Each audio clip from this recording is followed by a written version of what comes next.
ദിവസത്തിലെ 1.5 മണിക്കൂറോളം വരുന്ന ഒരു പ്രത്യേക സമയം, അതാണ് രാഹുകാലം. പക്ഷേ എന്താണ് ഈ രാഹുകാലം? ഇത് എങ്ങനെയാണ് കണക്കാക്കുന്നത്?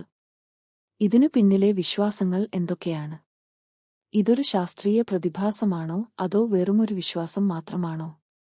രാഹുകാലം എന്നത് ഹിന്ദു ജ്യോതിഷപ്രകാരം ദിവസത്തിലെ അശുഭകരമായ സമയമായി കണക്കാക്കപ്പെടുന്ന ഒന്നാണ്. ഈ സമയത്ത് പുതിയ കാര്യങ്ങൾ തുടങ്ങുന്നത് സാധാരണയായി ഒഴിവാക്കാറുണ്ട്.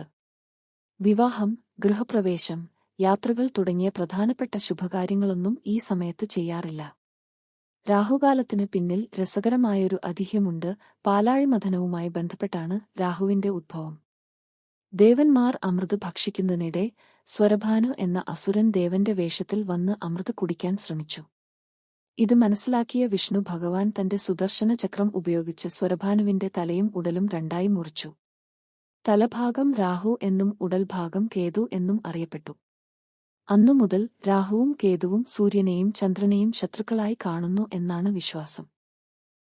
സൂര്യഗ്രഹണവും ചന്ദ്രഗ്രഹണവും ഉണ്ടാകുന്നതിന് പിന്നിലെ ഒരു പ്രധാന കാരണം ഇതാണെന്നും പുരാണങ്ങൾ പറയുന്നു.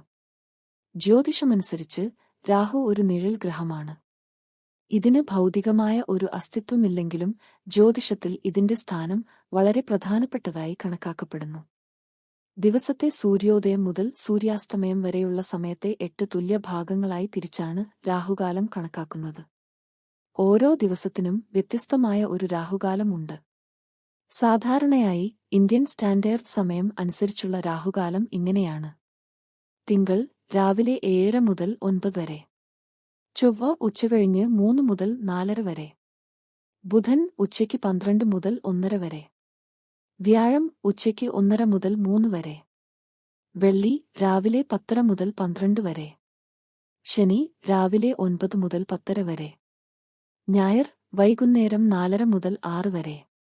എന്നാൽ ഈ സമയങ്ങൾ ഓരോ സ്ഥലത്തെയും സൂര്യോദയത്തെയും അസ്തമയത്തെയും ആശ്രയിച്ചു മാറാം. അതുകൊണ്ട് നിങ്ങളുടെ പ്രദേശത്തെ കൃത്യമായ രാഹുകാലം അറിയാൻ പഞ്ചാംഗം നോക്കുന്നതാണ് ഏറ്റവും ഉചിതം. പുതിയ കാര്യങ്ങൾ തുടങ്ങാനാണ് രാഹുകാലം ഒഴിവാക്കുന്നത്. എന്നാൽ ഇതിനകം ആരംഭിച്ച കാര്യങ്ങൾ തുടരുന്നതിന് രാഹുകാലം ഒരു തടസ്സമല്ല.